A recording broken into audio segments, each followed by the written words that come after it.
GMNA uses artificial intelligence for generated speech, visuals, and production. AI-generated content may contain errors. Please verify important information before making decisions or taking action.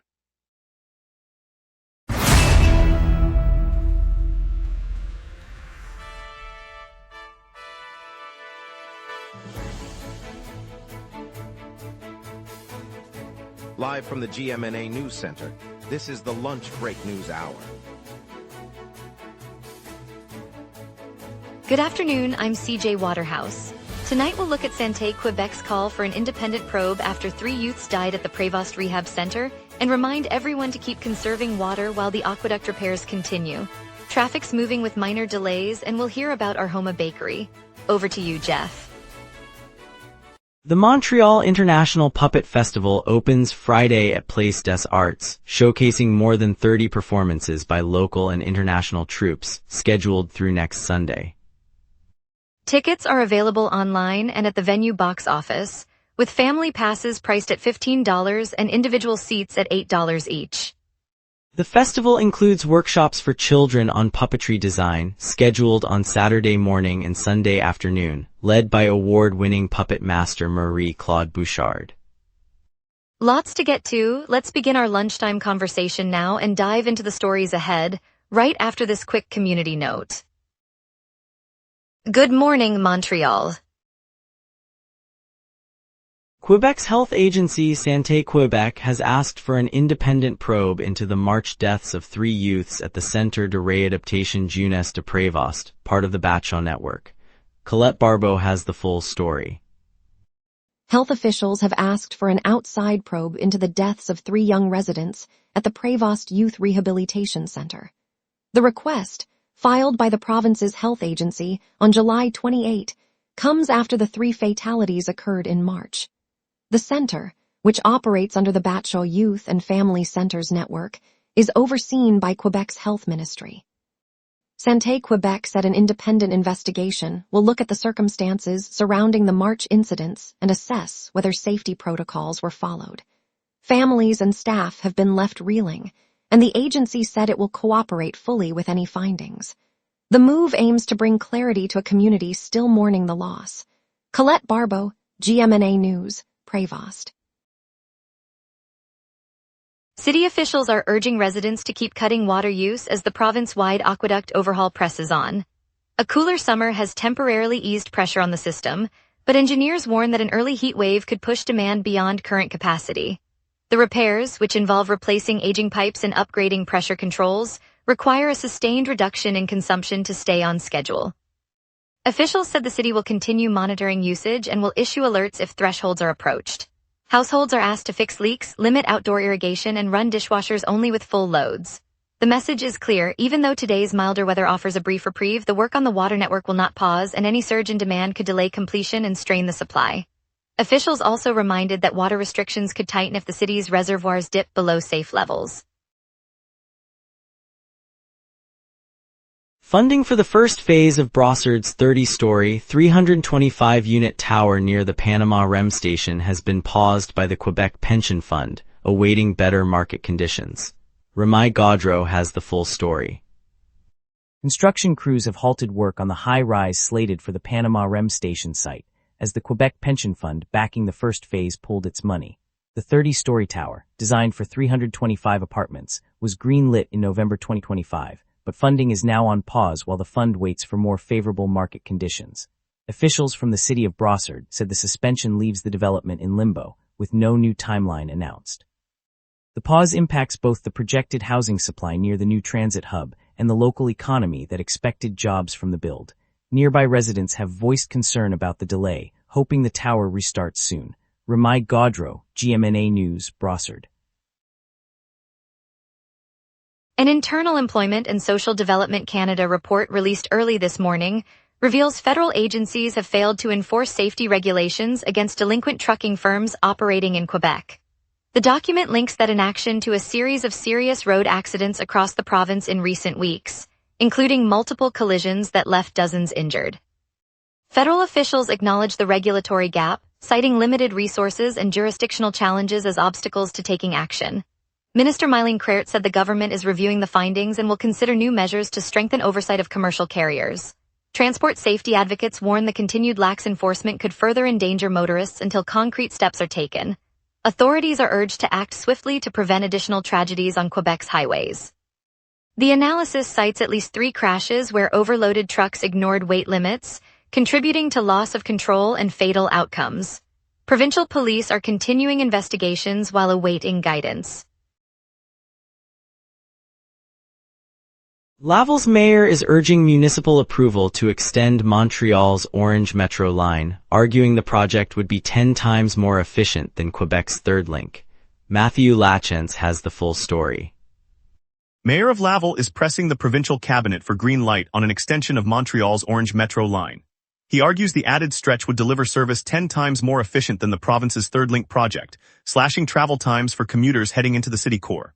The proposal envisions new stations beyond the current terminus, linking directly into Laval's growing residential districts and easing congestion on the busy highway corridor. Municipal officials say the extension could boost ridership and support economic development along the corridor, while provincial planners weigh cost and construction timelines. The mayor's push comes as the region debates broader transit investments for the upcoming decade and beyond. Matthew Lachance, GMNA News, Laval. We'll hear how 5 officers were suspended after a 2018 chase that injured a woman, plus updates on water repairs. We will be right back. Watch the local sunset tonight at 6 p.m. for all your local Montreal news. Good morning, Montreal. 3 Sûreté du Québec officers and 2 Service de Police de la Ville de Montreal officers have been suspended after a disciplinary tribunal found them responsible for a high-speed pursuit that seriously injured a woman in 2018. The tribunal concluded that the officers' conduct during the chase violated departmental policies and contributed to the victim's injuries. Both the provincial police and the municipal police force will enforce the suspensions pending further review. The incident, which unfolded on the island's road network, sparked public outcry at the time and prompted calls for stricter pursuit guidelines. Police chiefs from both agencies said the decision underscores a commitment to accountability and to preventing similar incidents in the future. The injured woman remains in recovery, and the case continues to shape discussions on police operational safety. Quebec's administrative tribunal has cleared Collège Supérieur de Montréal and Collège Supérieur de Sherbrooke to resume classes immediately, ending a recent suspension. The decision takes effect today, July 28, 2026. Colette Barbeau has the full story. At the Collège Supérieur de Montréal and the Collège Supérieur de Sherbrooke, the Tribunal Administratif du Québec issued an order today authorizing both private institutions to resume classes without delay. The ruling, delivered on July 26, 2026, takes effect immediately, meaning lectures can begin as early as tomorrow. The decision lifts the suspension that had kept the campuses closed, allowing teachers to return to their classrooms and students to re-enter the buildings. Officials from the tribunal said the move restores the college's right to operate under existing regulations. Administrators at each school are already notifying faculty and enrolling students for the upcoming term. The court's action comes after weeks of uncertainty for the 2 schools and their communities. Colette Barbeau, GMNA News, Montreal. Avi Lewis, the leader of the New Democratic Party, has begun an intensive French immersion program in Montreal as of yesterday. The course, designed to sharpen his language proficiency, runs alongside his preparation for the upcoming Quebec campaign season. Lewis says the training will help him support NDP candidates in ridings that are expected to become vacant later this year. Party officials note that the federal opposition faces a steep electoral outlook in the province, prompting the leader to focus on communication skills before hitting the trail. The immersion classes are scheduled to continue through the spring, with daily sessions that combine conversational drills and political terminology. Observers will watch whether the language boost translates into stronger voter engagement as the NDP seeks to regain footing in Quebec. The effort underscores the party's commitment to connecting with francophone voters across the province. Montreal's Municipal Housing Office says the vacant senior housing block and park extension will be torn down and rebuilt after nearly 4 years of emptiness following an eviction for repairs. Colette Barbeau has the full story. The Municipal Housing Office confirmed today that the aging low-cost senior building and park extension will be torn down and replaced rather than repaired. Officials said the structure has sat empty since seniors were forced out for repairs almost 4 years ago, and the prolonged vacancy left the building beyond feasible renovation. City planners outlined a plan to clear the site and begin construction on a new senior housing complex within the next months. The decision comes as part of a broader effort to address deteriorating housing stock across the borough. Residents watched as demolition crews prepared to move in, marking the end of a long-standing vacancy. Colette Barbeau, GMNA News, Park Extension. Yesterday, the City of Montreal rolled out a citywide public survey aimed at capturing residents' views on downtown construction. The initiative, coordinated by the Office of Public Consultation under Philippe Burke, invites anyone who works, lives, or commutes through the central business district to share experiences of noise, traffic delays, and safety concerns. Officials said the growing density of sites, from high-rise towers to infrastructure upgrades, has prompted a systematic effort to gauge public sentiment and identify problem areas. The online questionnaire will remain open for several weeks, with results slated for a report to the mayor's office later this summer. City planners hope the data will inform future scheduling, mitigation measures, and communication strategies, ensuring that development proceeds with a clearer understanding of its impact on daily life. Residents are encouraged to complete the survey before the deadline to ensure their voices are heard. Now let's turn to the weather for a quick look at today's afternoon outlook. A low-pressure ridge nudges upward, while a southerly jet steers mid-morning showers out of the city. On this date, the all-time high reached 31.7 Celsius in 2015, a blistering peak that rode the tail end of a province-wide heat wave. The record low of 11.4 Celsius fell in 2017, when an Arctic front punched unusually deep into the St. Lawrence Basin. Typical climatology puts the daily high near 24 Celsius and the low around 17, so today's moderate swing feels sandwiched between those extremes. The radar currently shows a band of light rain marching eastward across the southern suburbs. Having arrived around 10 a.m., it will intensify toward 2 p.m., then taper off as the system stalls and drifts north. By 3 p.m., the rain should have cleared the downtown core, leaving a dry, overcast sky. With the precipitation curtain lifting, I'm turning to today's outlook. At noon, the city sits under a thick overcast veil, temperature 23 Celsius, humidity 96%, and a low-pressure system that is slowly rising. A southerly jet streak of 75 kilometers per hour aloft is funneling drier air, which will suppress further showers despite the lingering clouds. The wind is light, max 11 kilometers per hour from the southeast, so wind chill is negligible. UV index sits at 2, indicating minimal solar intensity. No precipitation is expected for the remainder of the day, but a rainfall warning remains active for the Rodin-Joliet corridor and for the Saint-Adèle-Saint-Sauveur region. With the atmosphere stabilizing, we now glance at the 5-day trend. Thursday holds a repeat of today's overcast pattern, high 23 Celsius, low 18, with steady clouds. Friday warms to a high of 26 Celsius and a low of 19, still under a blanket of gray. Saturday climbs further to a high of 28 Celsius and a low of 20, the warmest day of the stretch, though clouds persist. Sunday breaks the monotony as a low-pressure trough brings a 75% chance of rain, temperatures moderating to a high of 24 and a low of 17. Monday clears dramatically, offering a crisp high of 26 Celsius, low 17, and a clear sky to close the week. And that's your weather. Remember, the lunch break is also available as a podcast. Listen anytime on Amazon Music or wherever you get your podcasts. Coming up, we'll break down today's traffic snarls, preview tonight's Habs debate on Marchenko, and spotlight the Arhoma bakery story. We will be right back. Watch the local sunset tonight at 6 p.m. for all your local Montreal news. Autoroute Ville-Marie tunnels are operating under a major restriction this morning, shaving a few minutes off travel time and funneling traffic onto surface streets. Drivers heading downtown should anticipate slower flow on Rue St. Laurent and the surrounding grid. In St. Laurent, the Cavendish Viaduct remains closed in both directions between Rue Griffith and Kemin Dalton, forcing detours onto Rue St. Laurent and Rue Notre Dame. Verdun commuters face a closure on Rue Lesage between Rue Hickson and Boulevard Champlain, diverting traffic onto Boulevard St. Laurent.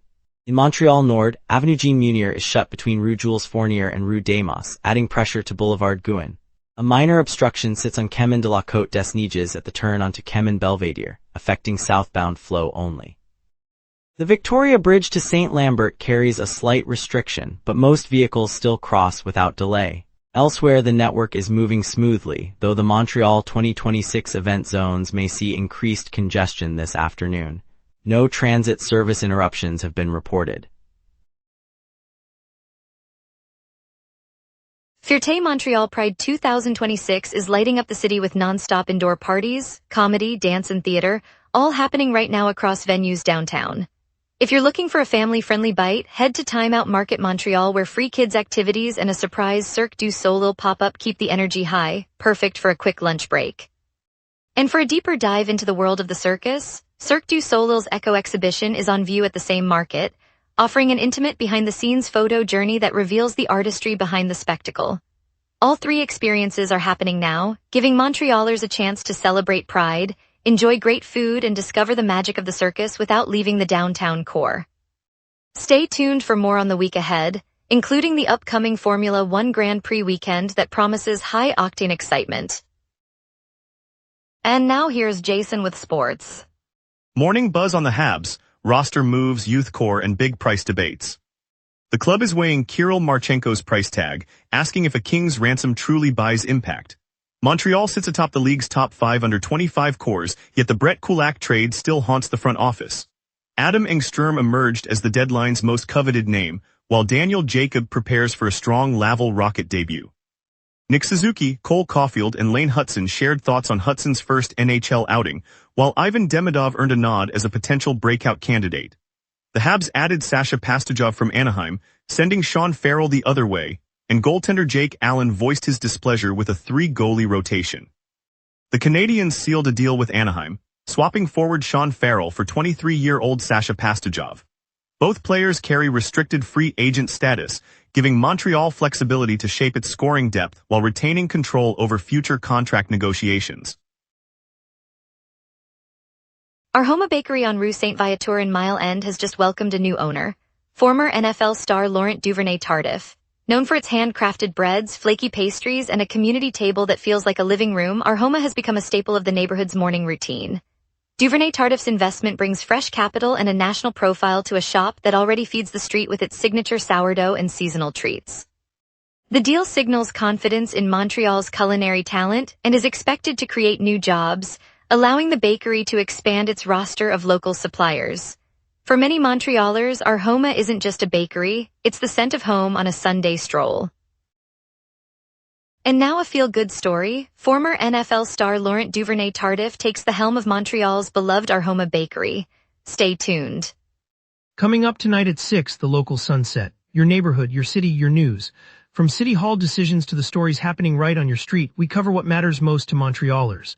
Join us tonight at 6 p.m. on GMNA for the local sunset, Montreal's evening newscast. The Quebec Transport Ministry announced that the reconstruction of the Saint-Pierre interchange has moved into the planning stage, a step toward easing congestion and modernizing traffic flow for latching commuters. Officials say work starts this fall, with construction slated for next year to improve safety and cut travel times. Carl Dumont is there. Carl Dumont. Thanks, CJ Waterhouse. I'm standing on the concrete shoulder of the Saint-Pierre interchange, the hum of Highway 20 and the flow of Route 138 echo around me. The sky is gray, and crews in orange vests are laying out blueprints beside a temporary fence that separates traffic from maple trees lining the residential streets of Saint-Pierre. Today, the Quebec Transport Ministry announced the planning stage for an elevated replacement that will lift the highway above the neighborhood. Engineers point to a model of the new structure, its sleek arches promising to open the streets below to pedestrians, cyclists, and a new bus lane. Residents watch from their porches, hoping the project will finally reconnect their community, cut the roar, and bring fresh green space. An environmental assessment will shape the design, while local business owners prepare to voice their concerns and ideas. This isn't just a road, it's a chance to reshape daily life for families who have lived under the concrete shadow for decades. Carl Dumont, virtually at Saint-Pierre Interchange. On a bright Saturday afternoon at Jean Talon Market, the sky darkened and a summer thunderstorm rolled in over the plateau. Stalls brimming with fresh berries and fragrant cheeses paused as rain began to tap the awnings. Instead of hurried exits, vendors lifted their umbrellas and offered them to the first shoppers who lingered, while a young violinist tucked his instrument under his coat and invited a group of children to dance in the puddles. The scent of rain-soaked earth mingled with fresh baguettes, and strangers shared smiles over steaming cups of coffee. As the thunder rolled, a spontaneous chorus rose from the market, a chorus of La Pluie sung in soft, off-key harmony echoing between the rows of stalls. When a vendor's cart slipped, a passerby steadied it, and the market's rhythm kept flowing. By the time the clouds cleared, the rain left glittering reflections on the cobblestones, and a lingering sense that the storm had stitched the community a little tighter. In Montreal, even a storm can bring us together. On a Saturday afternoon in St. Lawrence neighborhood, a group of grandparents and grandchildren huddle around a television in a community center, orange and blue logo of Bell Center flickering on the screen. Across the street, a teenager balances a skateboard against a lamppost while scrolling through Prime Video's schedule, noting that Montreal Canadiens will appear 9 times this season on Wednesdays. The new partnership between NHL and Amazon's streaming service means the club's midweek matchups will be just a click away for anyone with an internet connection. From downtown office worker checking a break time notification to retired teacher who once cheered from stands. One vivid moment captured by a local photographer shows a young girl, eyes wide, clutching a cardboard Habs mascot as the opening face-off begins on her tablet, the room filling with familiar echo of crowds' roar.